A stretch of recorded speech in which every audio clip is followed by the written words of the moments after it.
Osmania hospital నూతన భవన నిర్మాణానికి సీఎం రేవంత్ రెడ్డి భూమి పూజ చేశారు. నూతన భవనాన్ని గోషామహల్ స్టేడియంలో నిర్మించనున్నారు. 2000 పడకల సామర్థ్యంతో 32 లక్షలు చదరపు అడుగుల విస్తీర్ణంలో నిర్మించనున్నారు. ఈ భవనాన్ని 26 ఎకరాల విస్తీర్ణంలో రూపుదిద్దుకోనున్న భవనం కార్పొరేట్ హాస్పిటల్స్ ను తలదన్నేలా నిర్మించాలని నిర్ణయించారు. భవన నిర్మాణానికి సుమారు 2500 కోట్ల నుంచి 2700 కోట్ల వరకు వ్యయం కానుందని అంచనా.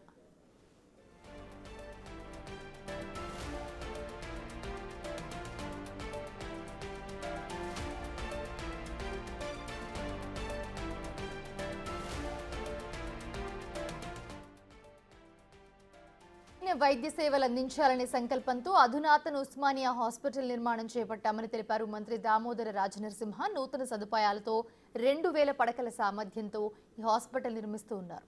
దశాబ్దాల కల సాకారమైనందుకు సంతోషంగా ఉందన్న ఆయన రాబోయే 100 ఏళ్ల అవసరాలకు తగినట్టు నిర్మాణాలు చేపడుతూ ఉన్నామని వివరించారు. వచ్చే 2 ఏళ్లలో నూతన హాస్పిటల్ వైద్య సేవలు అందుబాటులోకి వస్తాయని చెప్పారు.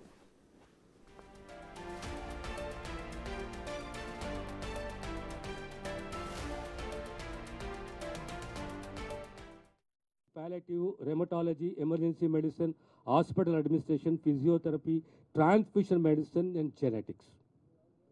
కొత్తగా 8 డిపార్ట్మెంట్స్ ఉస్మానియాకు సంబంధించిన అనుబంధ 9 హాస్పిటళ్ళు ప్లస్ యాడెడ్ 8 డిపార్ట్మెంట్స్ అంటే ఓవరాల్గా 40 డిపార్ట్మెంట్స్. రేపు పొద్దున ఏ ట్రీట్మెంట్ కావాలన్నా first we have to protect the brand Osmania. Next ఏ మాలుపురం ప్రాంతం నుంచి ఆ కుటుంబం పేద కుటుంబం ఉస్మానియాకి వచ్చిన సంపూర్ణంగా 100% ఇది లేదు, ఈ డిపార్ట్మెంట్ లేదు అనే కంప్లైంట్ రాకుండా అన్ని డిపార్ట్మెంట్ల ద్వారా సేవలు అందించాలనే ఒక ఆలోచనతోటి ముఖ్యమంత్రి గారు తీసుకున్న నిర్ణయం ఇది. దీని వ్యయం సుమారు 2700 కోట్లు. And today the dream has come true. Hopefully in next 2 years time we are going to complete the entire structures. I once again thank my department.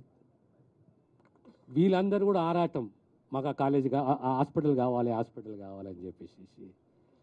ఇంకో అదృష్టం మా యొక్క డిపార్ట్మెంట్కు సెక్రటరీ కూడా అల్యూమిని ఆఫ్ ఉస్మానియా.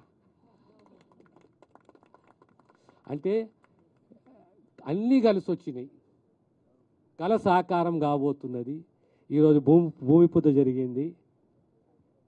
రాబోయే కాలంలో 2.5-3 సంవత్సరాలలో కొత్త హాస్పిటల్ పూర్తి కాబోతున్న విషయాన్ని మరొకసారి మీ ద్వారా తెలంగాణ సమాజానికి తెలంగాణ ప్రజలకు తెలియజేస్తాను.